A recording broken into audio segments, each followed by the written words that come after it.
sih keutamaan niat itu sampai akhirnya kita harus memperhatikan masalah niat ini. Sampai kemudian tidak ada perkara yang harus kita jaga setiap waktu dan setiap saat itu kecuali harus niat. Maka yang kedua, slide-nya Fadil. Maka yang kedua yaitu adalah niat itu merubah yang remeh-temeh menjadi agung dan besar. Maka dikatakan dalam salah satu yang Masya Allah ya, dalam salah satu perkataan dari Abdullah bin Mubarak. Abdullah bin Mubarak pernah berkata pada salah satu perkataan beliau. Abdullah bin Mubarak ini siapa Ustadz? Ulama generasi tabi'in yang hidupnya setelah masa para sahabat Rasulullah SAW. Maka Abdullah bin Mubarak berkata, rubba amalin sagirin tu'adhimuhunniyah wa rubba amalin adimin tusaghiruhunniyah. Berapa banyak amalan yang kecil, remeh, tapi jadi gede di sisi Allah disebabkan niat yang benar. Dan berapa banyak amalan yang gede menjadi remeh dan tertolak di sisi Allah disebabkan ketika dia salah niatnya. Bapak dan Ibu dokter, pernah kita menjumpai hadis yang sangat terkenal yang banyak sekali ratusan para dai sering menyampaikan hadis ini tentang seorang wanita pelacur yang diampuni oleh Allah dan dimasukkan oleh Allah ke dalam surga. Perbuatan apa yang dilakukan oleh wanita ini sampai Allah mengampuninya dan akhirnya mengganjarnya dengan surga.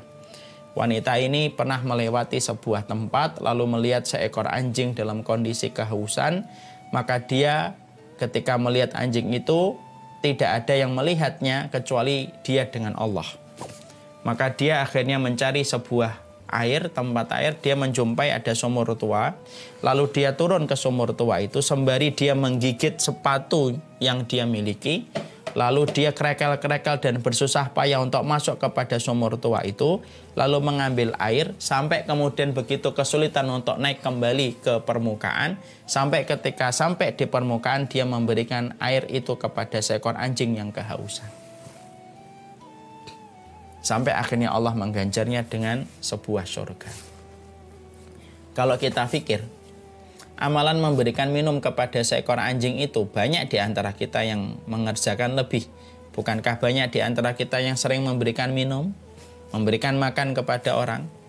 Tapi kenapa wanita tersebut langsung mendapatkan ampunan dari Allah Subhanahu wa taala?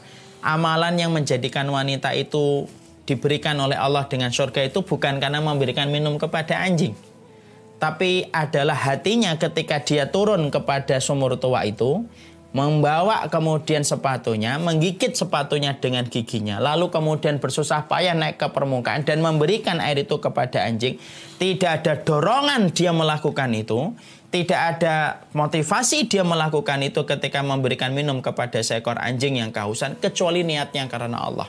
Ketika hatinya betul-betul tercatat hanya Allah yang mendorong dia untuk melakukan perbuatan itu, memberikan minum kepada seekor anjing, maka Allah membayar cash dan kontan. Hati yang betul-betul tulus melakukan sesuatu karena Allah, tidak tersusupi dan tidak terselip dengan niat-niat yang lainnya kecuali niat yang tulus karena Allah.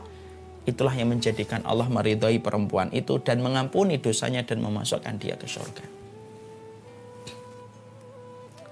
Amalan kecil itu kalau diiringi dengan niat yang benar, itu menjadi besar di sisi Allah. Makanya sampai Syekh Utsaimin, salah satu ulama itu berkata, bisa jadi ada orang yang sholat di shaf yang sama, imamnya sama, di masjid yang sama, tapi kedudukan pahalanya di sisi Allah itu sangat beragam. Ada yang setinggi langit, ada yang tidak melewati kerongkongannya. Kenapa? Shafnya sama, AC-nya sama, imamnya sama, masjidnya sama, tapi kenapa pahalanya bisa berbeda? Yang satu menjulang sampai menyentuh pintu langit, yang satu tidak melewati kerongkongan sholatnya. Itu semuanya dibedakan dengan niat. Itu semuanya dibedakan dengan niat.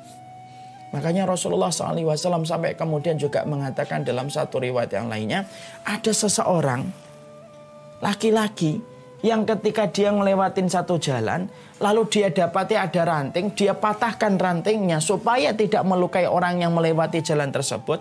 Tidak ada niat yang dia miliki ketika dia memotong ranting itu, kecuali niatnya karena Allah.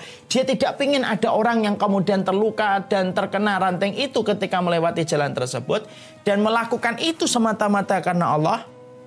Maka Allah pun mengganjar dia dengan surga, bukan karena amalan memotong rantingnya, Tapi karena keikhlasan yang dia miliki ketika memotong ranting itu, tidak ada yang dia inginkan kecuali adalah mengharapkan ridhanya Allah.